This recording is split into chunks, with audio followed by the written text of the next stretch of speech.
Anywho, good morning. Welcome to Charlottesville for anyone who is from outside of Charlottesville. We're so happy to have you here. I'm Corey Price. I'm the host of Creative Mornings for our town in Virginia, and very happy to be here with you this morning on the theme of transit. So I'll get things going and share my screen, which always takes me just a moment.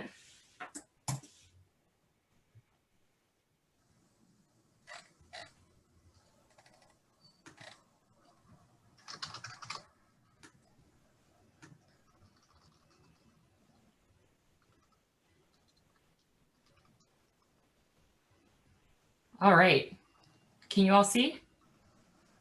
Yeah. Awesome. All right, so welcome. So we've been using Zoom for a while now, almost a season. I think it's been 4 months. So, you know, folks who have been joining our CM events and other ones, you all are aware of this, but we love participation. So we've got the chat window, as well as we've got emojis we can use, and all sorts of cool things that we can kind of say hello to each other with during the morning. And as always, I like to start off with a group photo. So get your puppies and your babies and your coffee and your Fig Newton that's half eaten, maybe not, ready to go. And give me a second to get my little screen capture tool going.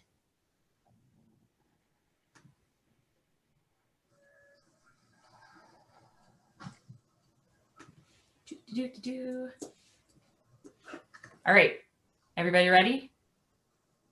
I feel like I need to say, you all ready for this? Okay, I'm done. All right, here we go. Had too much coffee already. I'm starting to sing. I had to resist singing the zombie song by the Cranberries earlier. All right, here we go. 1, 2, 3. And one more. All right, whoops. Where'd my little tool go? There it is. All right, here we go. Ready? 1, 2, 3. And one more for good measure, because I'm a photographer and I like to have multiples. All right, one more. Here we go. And a 1, and a 2, and a 3. Cool. Thank you for being a part of our group photo. And thank you for, you know, letting me take multiple pictures.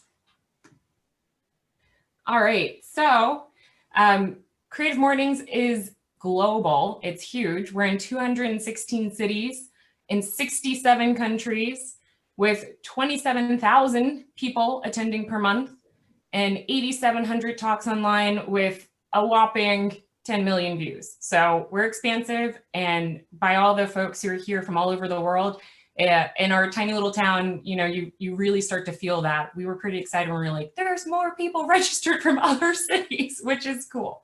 So thanks for being here. This morning's theme is transit. And we're also sponsored by some great global sponsors. So the first one being MailChimp. And MailChimp made a collaboration between Vice and with them and Vice, and it's called Essentials, which provides a glimpse into how small businesses across the US have found ways to adapt while interacting with the public amidst the COVID-19 pandemic. So they've got some stories and things on how a restaurant, bike messenger, laundromat, food bank, and more are coping with cutbacks while staying safe. Our next global sponsor is Basecamp, which has the Hey email service.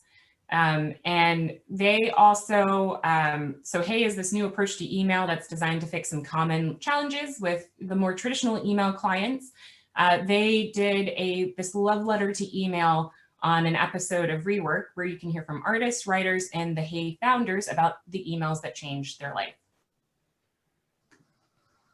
And Creative Mornings would not be possible without our wonderful local sponsors, which are Worth Higgins and Associates, Ting, The Fralin, Willow Tree, UVA Arts, The Bridge, and New City Arts. So thanks to all of you for being here and for sponsoring us. And we've got several announcements. The first from Scott Hudson from Worth Higgins. Good morning, everyone. First of all, I just want to say that we, on behalf of myself and the 186 employee owners at Worth Higgins and Associates, we hope that you and yours are all healthy and happy, and that your businesses are doing well.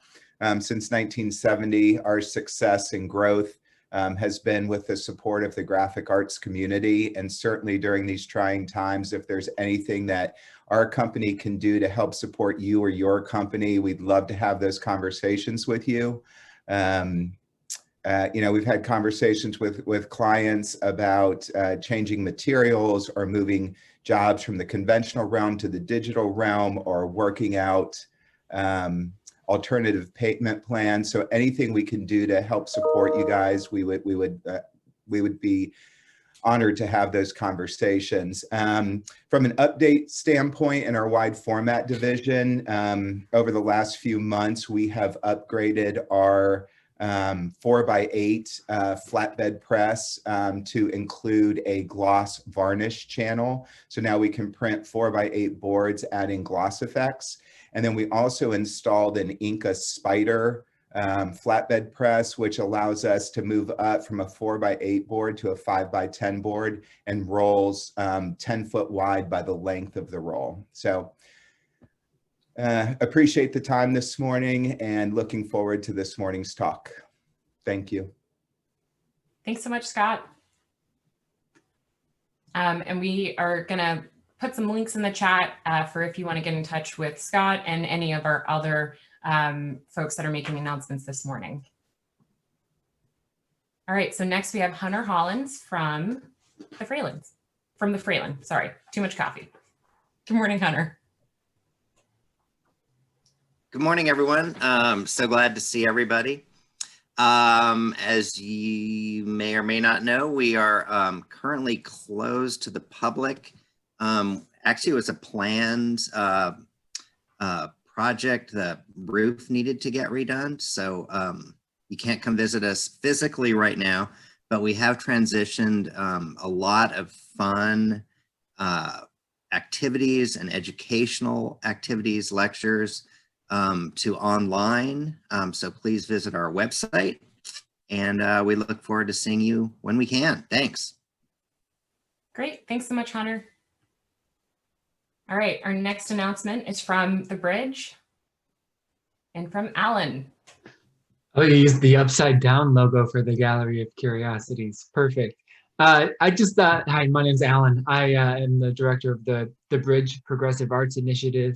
I just wanted to share with you just a fun opportunity to visit our gallery and see the Gallery of Curiosities, which is the current exhibit that's up in the windows of our gallery on 209 Monticello. It's a really fun opportunity, like a socially distant, COVID-friendly opportunity to wander by day or night and see a really peculiar collection of artworks and artifacts and collections that kind of really bring out the strangeness and the delightful peculiarities of our community. There's over 40 contributors and just some really intriguing objects and collections of things. You can really kind of get lost peering through the windows. It's a fun thing to bring your kids to, bring family or friends to, and play a game of I Spy or something like that. The gallery lights on the low energy LEDs are on all night long, so you can wander by at any eerie moment of the night all October long and see an excellent exhibit. So we hope you come by. Thanks much, Alan. And last but certainly not least, New City Arts, and Maureen has an announcement for y'all. Hi, thanks, Corey. I am Maureen, and New City Arts loves partnering with Creative Mornings. I just wanted to make a quick announcement. We just reopened our downtown gallery space for private appointments. So the appointments are free, but you can come by yourself or with like your germ pod, whoever you deem safe, with masks on. And our staff will wait outside while you view the exhibition. This month we have a new exhibition by Brielle Duflan called Huddle, and it's textile and fiber work. The installations and the sculptures are really cool to see in person. If you don't feel comfortable coming in person, we're going to drop a link in the chat. You can view the exhibition virtually online. The work is for sale online, and that same link is how you schedule appointments. So you can come by during the week or on Saturdays. We also have Saturday availability, and that exhibition is up through October 30th. Awesome. Thanks so much. All right. So 30-second pictures are back for this month. We have yet another brave volunteer. So Arcadia, it's your time. Yes, my name Never mind. is. You're good. I thought you were muted for a second, so you're good. Sorry. So yes, my name is Arcadia Rodriguez, aka DJ Katie Bug, and I wanted to let everyone know about the upcoming Charlottesville Lady Arm Wrestlers event that we have coming up. It's a great time to have international people here as well because we are going virtual. A little bit about CLAW. For over a decade, CLAW has been supporting Central Virginia women-run nonprofits through crazy characters and madcap antics. This year, CLAW is hitting the small screen with zany mysteries pre-recorded from the bowels of the 1980s, where big hair rolls and bell bottoms like totally drool. For the price of the latest Madonna single, you can follow along as our intrepid camp counselors Barb and Gail try to escape the topsy-turvy parallel world of CLAW by accepting challenges from favorite wrestlers of seasons past. This year, we're supporting Live Arts, which is a local art studio.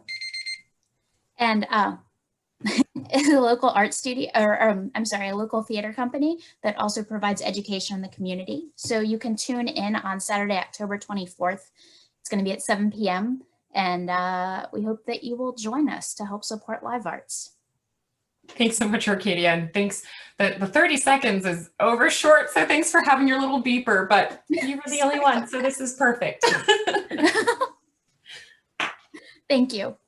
All right.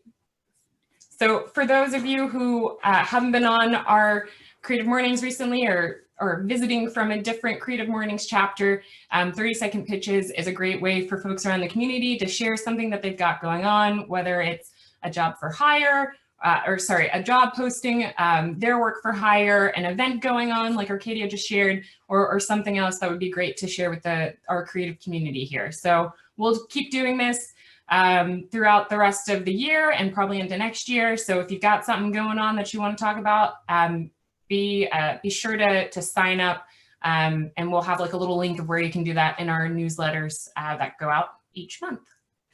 All right.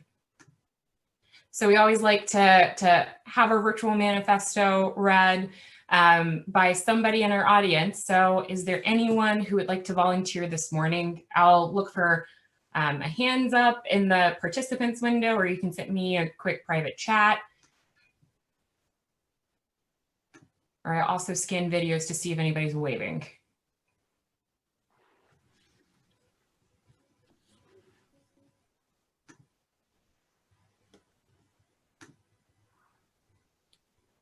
Anne, I would love for you to read.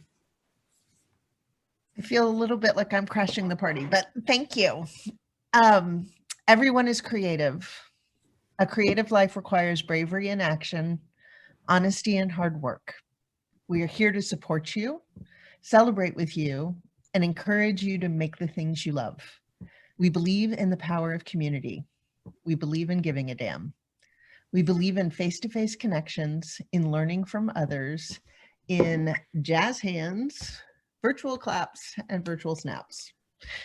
We bring together people who are driven by passion and purpose, confident that they will inspire one another and inspire change in neighborhoods and cities around the world. Everyone is welcome. Thanks so much. All right, without further ado, it's time for our speaker. So share her bio first, and then the floor will be yours. Ebony Walden is an urban planner, consultant, and facilitator with over a decade of experience working to transform communities. Ebony is the founder and principal consultant at Ebony Walden Consulting, an urban strategy firm based in Richmond, Virginia. At EWC, she works with a broad range of organizations to design and facilitate meetings, training and community engagement processes that explore race, equity, and the creation of more just and inclusive communities. Ebony is also an adjunct professor at Virginia Commonwealth University, where she teaches diversity, equity, and inclusion in the city. She holds a bachelor's in business administration from Georgetown University and a master's in urban and environmental planning from the University of Virginia. Prior to founding Ebony Walden Consulting, Ebony led Virginia LISC's Building Sustainable Communities initiative, focused on catalyzing community engagement to revitalize vulnerable neighborhoods throughout Richmond and Petersburg. Ebony has also worked as a senior planner for the city of Charlottesville in the Department of Neighborhood Development Services and coordinator of the RVA Rapid Transit Initiative, which is a citizen-led initiative to improve public transportation in Richmond, Virginia. So please welcome me in saying hello to Ebony. Hello, and good morning. I think, have you given me the right to share screen? Yeah, you have to make me a co-host. So as soon as we get that going, I will start. So excited to be here with you all this morning. Let me find my screen to share. Here we go. And so because I've done work in transit, but don't consider myself a transit guru, and this is Creative Mornings about creativity. So I have titled this talk, Please Mind the Gap, What Transit Can Teach Us About Equity, right? And so I've taken transit as an idea or a metaphor for ways in which we can support greater equity in our society, particularly racial equity, because I feel like that is important in this moment in our society. So you already know a little bit about who I am, but a little bit more. I'm originally from New York. I did undergraduate work in DC. I spent 11 years in Charlottesville. What was supposed to be 1 year turned into 11. Oh, I just realized that my slideshow kind of matches my whole room theme too, so that's nice.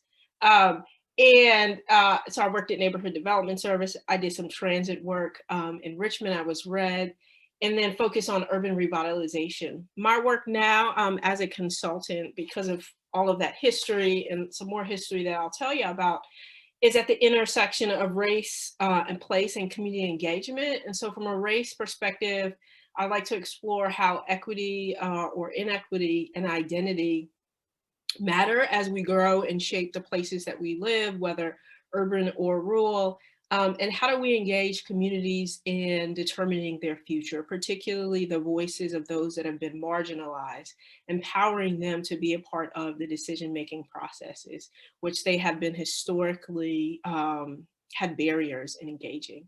And that is all on the bedrock of strategy and facilitation with those organizations that meet me at those particular intersections, which are government, local government, philanthropy, and nonprofits as a general matter. And so a little bit more about me is why I got into urban planning was also reflective of the work that I do now. So if I'm thinking about, so I'm from Queens and then Long Island. I've spent about half and half in each in New York. And when I moved to Long Island, I was about 9, there was 2 communities like to the north and to the south of where I lived in Hempstead, primarily a Black and brown community. Both of those communities were white. One was wealthy, other one was upper or middle class.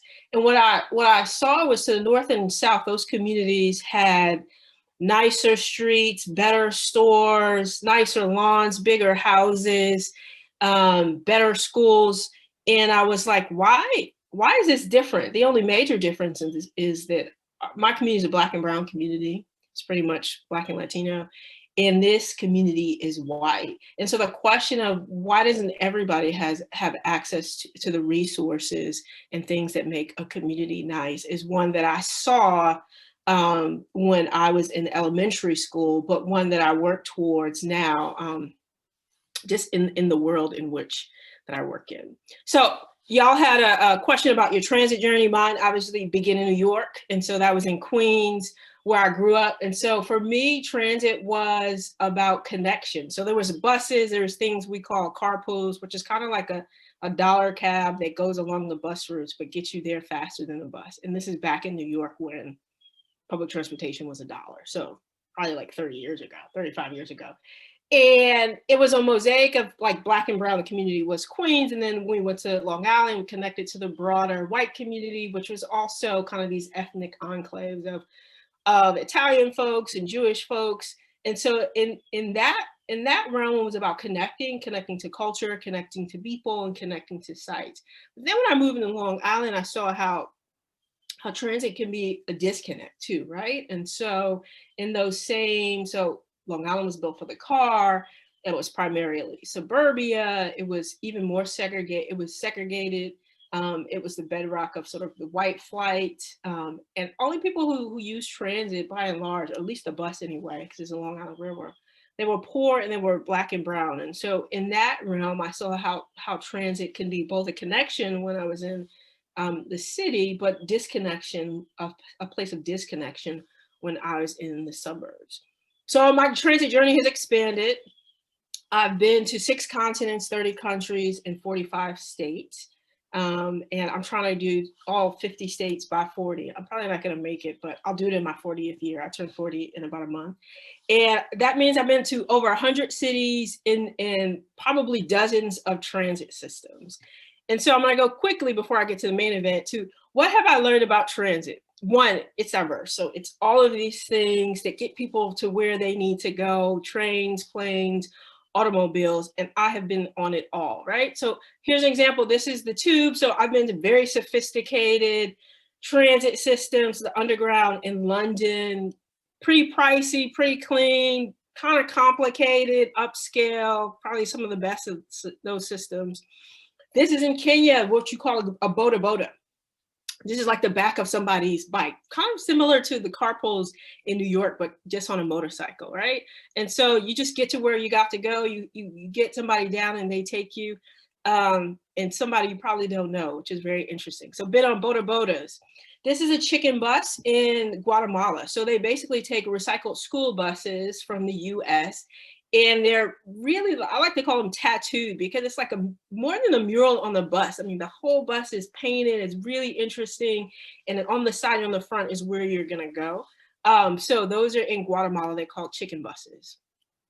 I've been on tuk-tuk. Tuk-tuks are like these 3-wheeled kind of golf cart things that they're in, or they call rickshaw in India, in Thailand, in places like that. So it's like driving around on roads with other automobiles in a golf cart. So that's also very interesting. I've been in women-only cars. So I was in New Delhi in 2010 when they had their first metro system, and they have, so only about 1 in 5 of the folks that ride the metro there are women. And so they created these female-only cars, right, to guard them against sexual harassment. And so I love that. So as a person who has ridden transit all over the world, very chaotic and very organized systems, it's actually nice to have a place where you do not have to worry about being bothered and groped.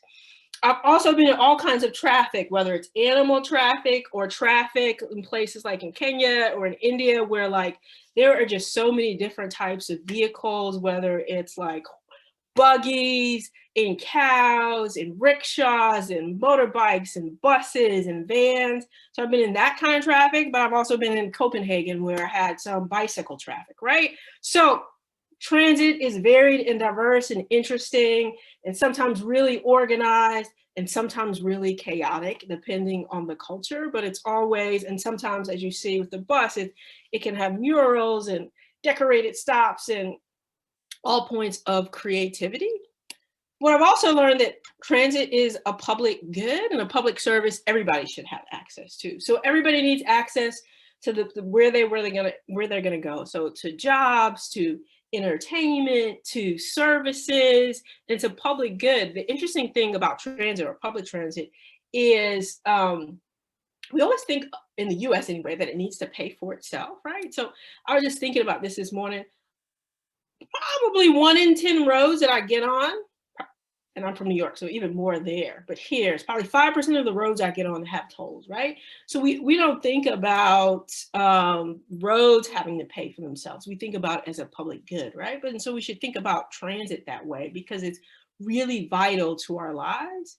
And it's a point of connection, connecting us to people, to one another, to jobs, to our life and livelihood, right? So these are all of the ways that transit can benefit, from the economy, to getting people to their jobs, to community. I remember when my mother took public transit, she had this whole cadre of what she called bus friends, right? And so I love, particularly in New York, these interaction with people that are different. And that's good for social cohesion, particularly when we live divided lives. I crashed up my car last year about this time, so I took public transit for about 2 months. And there was some life and livelihood and characters that were it was always enriching. I had a story and said, let me tell you about my bus trip today, what was going on there. And so it makes life lively and interesting. Obviously, from an environmental standpoint, we need to be thinking about reducing greenhouse gases, but also particularly for those who are dependent on transit, it can lower your transportation costs. So having a car costs about $8,500 a year. And so if you have access to transit, it can actually save you. And that really matters for those who are dependent upon it. So just a couple of facts for people who live in walkable, bikeable, transit-oriented places. They're more active, less weight gain, lower rates of injuries and fatalities, higher rates of employment, less exposed to air pollution, access to jobs. So not only can you get to jobs, but if we took some of the money that we put into transit, into highway systems, into transit, there's a study that said it would create 1 million more jobs over the past 5 years in the metro systems that you do that. And then transit also is about safety and health and community. So reducing risk of all users when it's used more because there's more eyes on the street. Like I said, there's that social interaction. And for those who are disadvantaged that don't have access to education and employment, it increases their access to it if you can get to it, right? But like everything else in our society, transit can also be a key marker of inequality, right? So if you think about who rides transit, in most metropolitan systems, the highest transit users are other people that don't necessarily have a choice. So it's Black and brown communities and immigrants and the lower income population, right? And so from that standpoint, transit is fraught with inequalities in and of itself, but also reflective of larger inequalities that exist in our society, right? So lower income Black and Latinos are usually priced out of living in cities, particularly in this era where cities are particularly popular and gentrification has happened. So the people that need to be closest to their job because they don't have other resources, actually are further from those resources and are further disadvantaged. They ride transit more because they don't have access to a car. They use public transit more and they stay on public transit longer, right? So there's these inequalities and that really reflect the structure of our society about who has advantage and who is disadvantaged that shows up in a transportation system. So what can transit teach us about equity, right? So first, what is equity? In my terms, it's when your identity doesn't determine your outcome. So your race or your socioeconomic status. And in my world, it's also zip code, right? So where you live doesn't determine your outcomes for life. And where people have everything that they need to thrive, regardless of who they are and where they live. And it's active policies and strategies that pursue justice and target the worse off. And reduce the disparities that exist in life. So I just named a couple of disparities in transit, but in everything from birth to death, there are disparities based on race. So infant mortality. So Black and brown women are 2 to 3 times more likely to die in childbirth in the US than white women, right?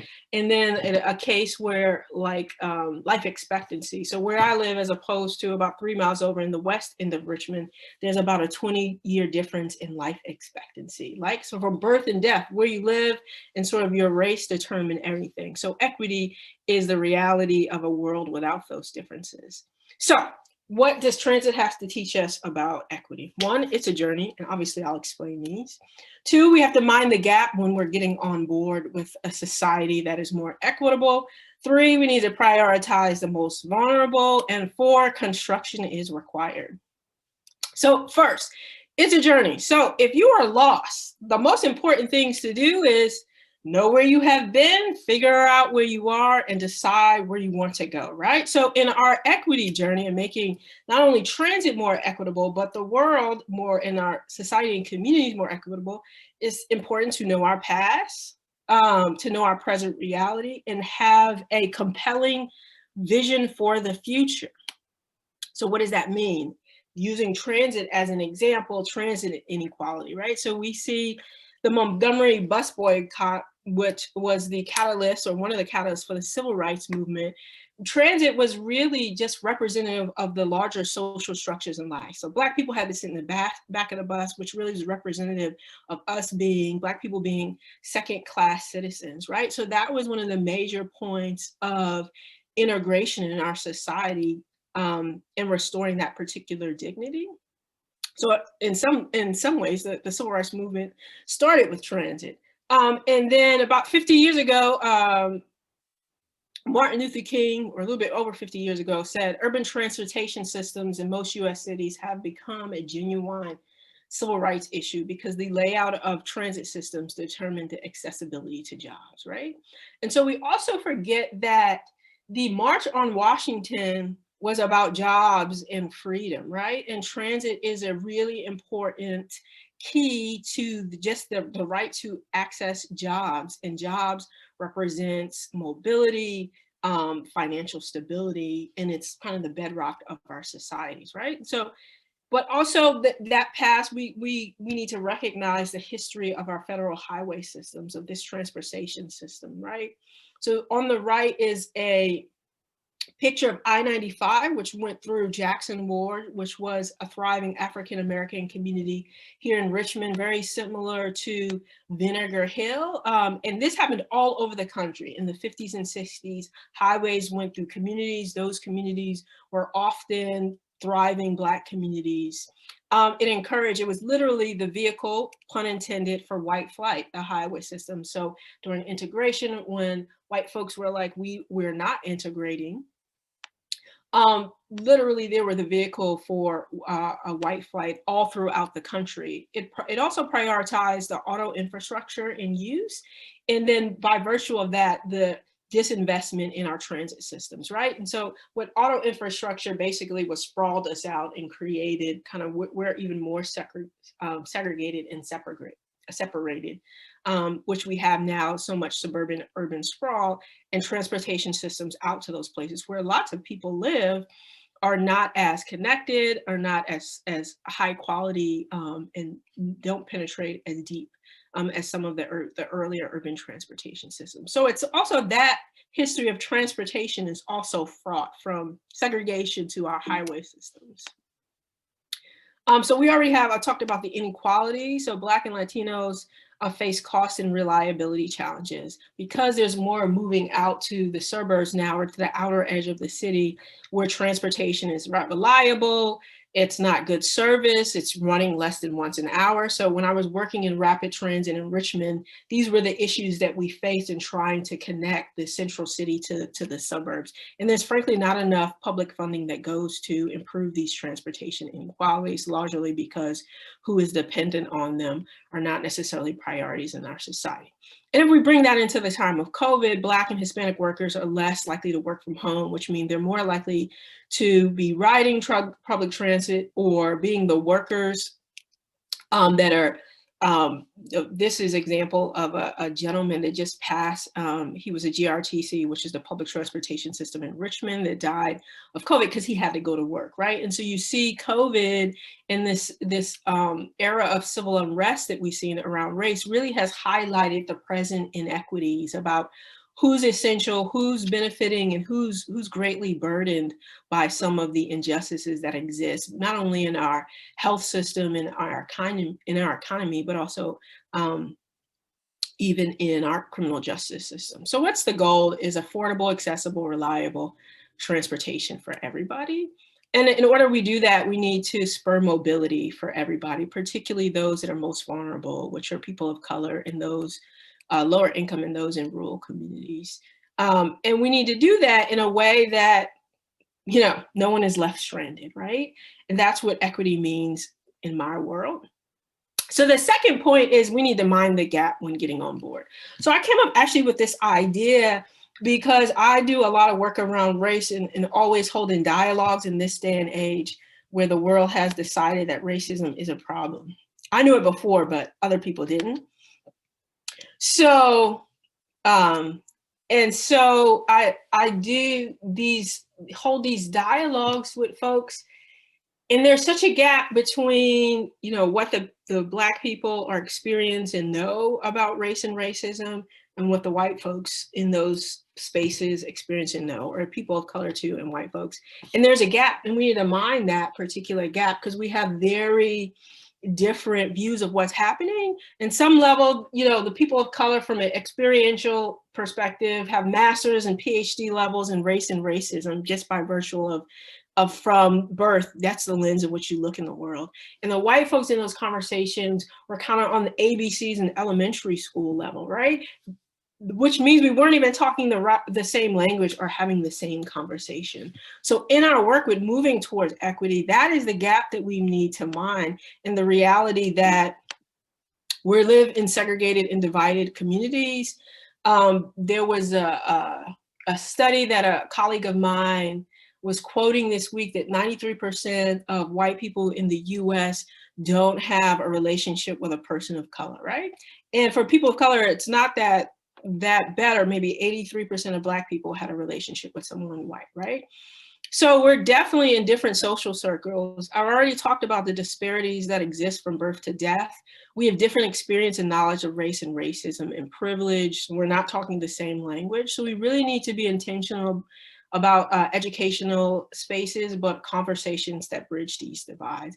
And I'm of the notion that sometimes we need to have those conversations in the group, right? So the work that Black people do or other groups of color need to do at this moment may be different from what white people need to do. And that is okay. We need spaces where we can do that work safely, to overcome our biases, to understand history, to heal some of the wounds of internalized privilege and internalized oppression, if we're going to move forward and deconstruct that. So when we come back together, we can be having the same conversations and not falling over each other, tripping over each other, or scared to offend one another because we're just in different places. So that's my 2 cents on how we should mind the gap. 3, we should prioritize the most vulnerable. So in transit, there's this idea that there's priority seating. That's for older folks, for women that are pregnant and the like, people that are differently abled. And so if we take that idea into equity, we want to have, using transportation as an example, an affordable, reliable, accessible transportation systems, but we want to have strategies that target the most vulnerable, right? Because if we're going to have an equitable system, if we look at transportation as an example, we need to recognize the needs and the barriers of those that are most vulnerable. So that's also how we move towards greater equity in our society.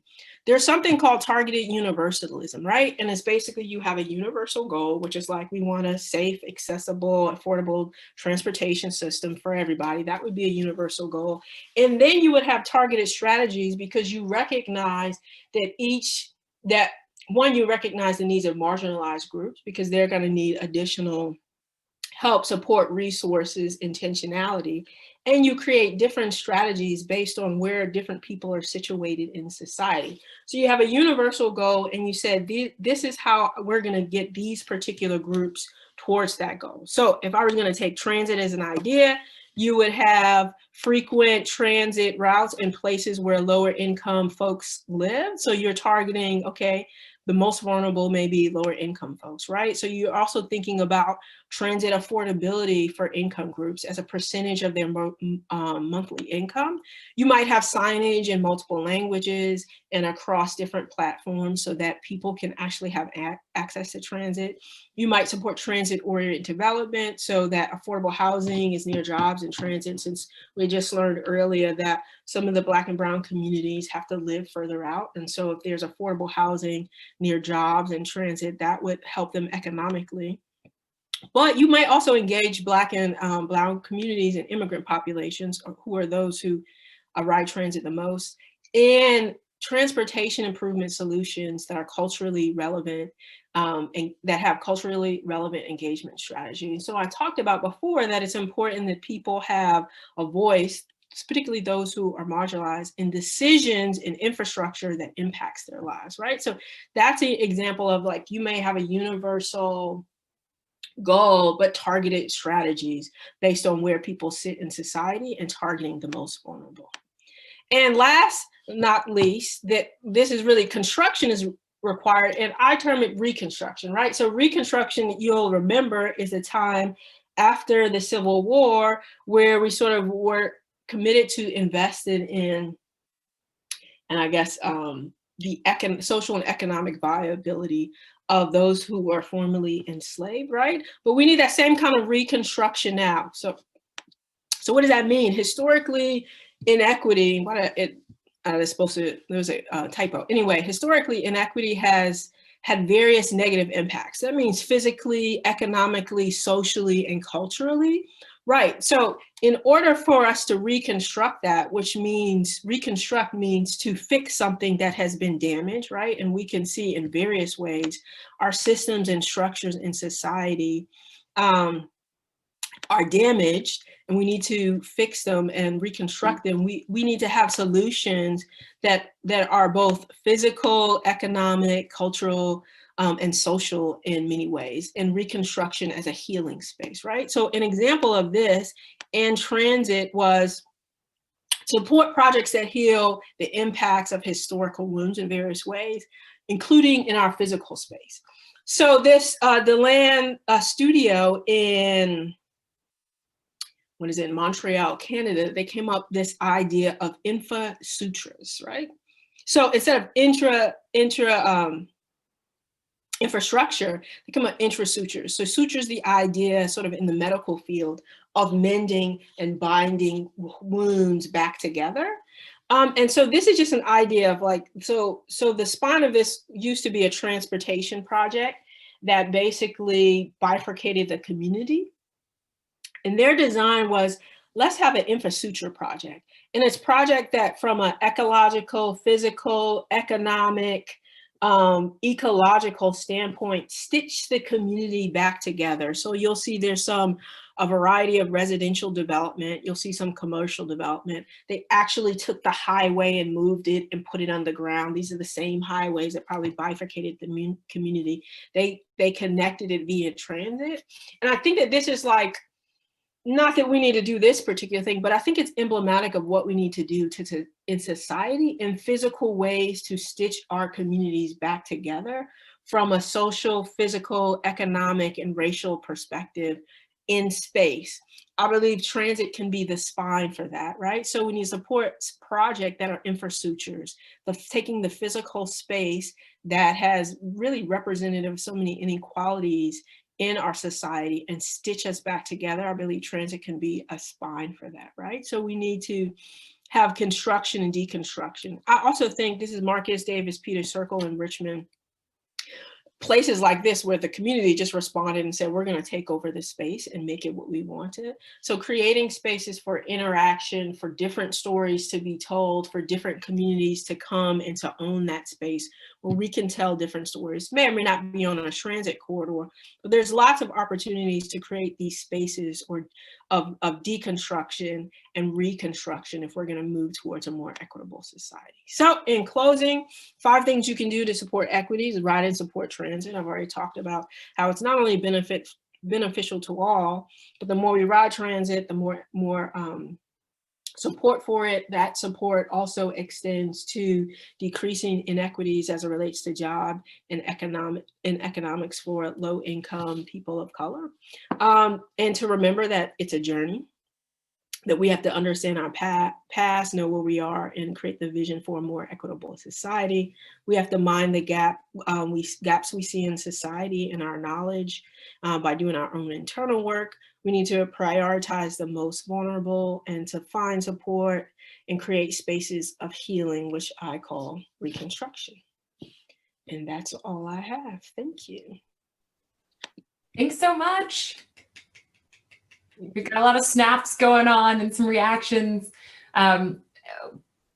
Wonderful talk. So thank you. There's a couple of questions coming into my chat. If you've got questions, we definitely have some time for some. So send those directly to me and I'll be able to ask Ebony. So this first one is, how do you think about the role of ecology at the intersection of transit and equity? Yeah, so I think that's really important. And that's I was going to show y'all a video. I'll actually put it in the chat before I go. I think that's really important because it's also stitching these points back together. And so much has happened in our physical environment and environmentally. There's also bifurcated our communities, right? So all of those highways that went communities, they also went in the middle of communities. My water systems were undergrounded. And so it really impacted our physical and our green spaces as well. And so I think that, and the idea of infrasutures is actually taking the physical, the social, the ecological, and stitching it all back together to create this spine of activity that's moving toward connecting us together. So I think that the equity is connected to all of these things: physical, ecological, the economics of it, and everything. And so we're really going to have it has to be integrated from a variety of levels, because like in Richmond, we have the urban heat island effect. So the Science Museum, I think, sponsored a study that looked at the urban heat island effect, which is basically you have too much asphalt, makes your community hot across the city. The same communities that were negatively impacted, and they found on a hot summer day, a 20-degree difference. Those same communities are the same communities that were redlined, the highways went through, where there's a concentration of public housing, where there's no grocery store, where there's higher negative health inequities, education inequities. They end up actually mirroring each other. So if you need to kind of look at those things in equities from a holistic point of view. Very cool. Let's see, there's a couple more here. Let me combine a couple. So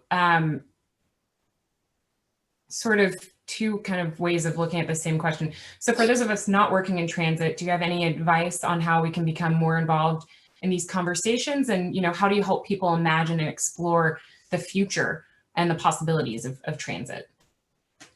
I think that sort of like, you know, I don't necessarily work in transit, I have, right? And so connecting it to the things that you care about, and it hits everything, right? So riding transit and using transit everywhere you go. So I travel a lot, and I don't know, I could probably think about twice that I rented a car, right? So getting around, because to me, it is indicative of really getting to know a place, right? Which is really hard to do from a car. Like when you have to interact with people elbow to elbow. So even if it's not where you live, although that would be great, is where you go and you can actually see and experience. So ride and support transit. And I think it's like, there are really fun things you can do with transit. You all are art and creative, right? It also can be, I took this slide out because I needed to take something out of like the art that happens on and in sort of transportation systems is really important. Like in Charlottesville, there was like the poetry on board sort of bus thing, right? So I did that. And so my little poem was on board. and there was a ceremony or whatever. So I think even creatively, there are ways you can support public transportation. There's been different groups that have like taken over bus stops and redecorate them. Or have y'all ever seen those little parklet things that they have outside of restaurants? I think you can support it. I think you can bring your creativity to the conversation around it. And I think being aware of the ways in which it intersects and interacts with other social inequalities, I think is important. Great. And one more. So when the majority population, which is often white, is the least affected by transit inequities, how do cities garner support both financially and culturally to improve it? So actually, it's really funny. So most of the time when they're surveying people, usually 60 to 75% of the population will support greater transportation infrastructure if asked, because I think people intuitively get that transportation infrastructure is really supporting for the thriving.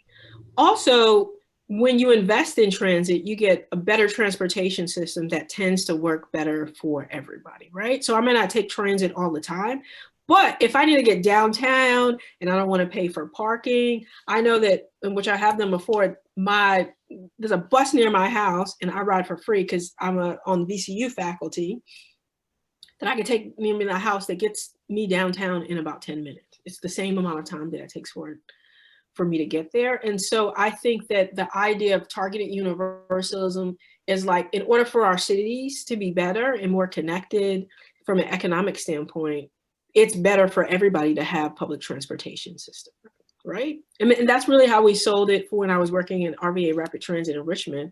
We need a better transportation system because it's better for our economy.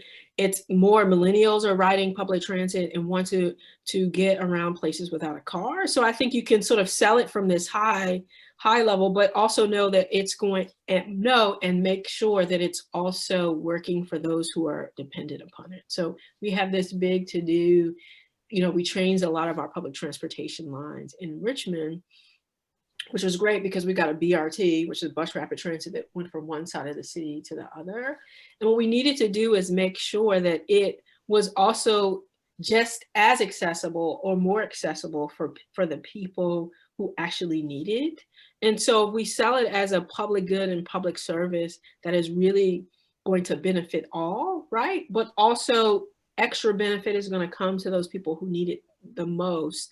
I think that that's important, but I think generally people, if you're doing a referendum or something, support transit because they understand that it's about connecting people to jobs, the economy, and things that work for all. I mean, sometimes you have a backlash. There was like in the counties in Richmond, there was such a weird thing. It was this idea. So counties with Chesterfield, particularly Henrico, of like, we don't want transit because we don't want those people in our community. They were afraid of like theft. And I was like, when is the last time you had somebody rob your house and get on the bus with the TV? I mean, so right now it's like with anything with affordable housing, you kind of have to dispel some myths and show the benefits of like, who is robbing anybody and taking anything of significance on the bus?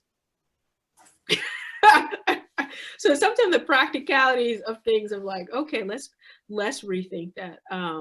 And so I think it's also, even from a tourist perspective, people like to park their cars and get around easily. And I think that if we look at transportation or transit as a public good and not something that has to automatically pay for them, we don't ask roads to pay for themselves. It's just like a public good. And I think if we just rethink those things from an economic standpoint and saying like, obviously we want also the most vulnerable in our society to have access to jobs, and how that benefits everybody. Like we all lose when there's certain sectors of our society that aren't doing well, whether we lose because the flip side of that is these long history of not having people have the same educational outcomes or economic outcomes, and our whole economy and ecosystem loses, and showing the connection to various things, I think it's really important. Well, wonderful talk.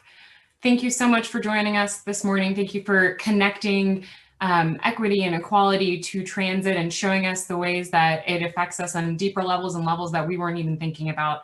So on behalf of everybody here and all of the thank yous that are rolling in on the chat, we were so happy to have you. And I was so happy to have everyone on this morning and seeing everybody's faces and their names and seeing where you're from and what your favorite transit is. So until next time, I hope you all take care and enjoy the weekend. It's Friday. Thanks again, Ebony. All right. Bye-bye.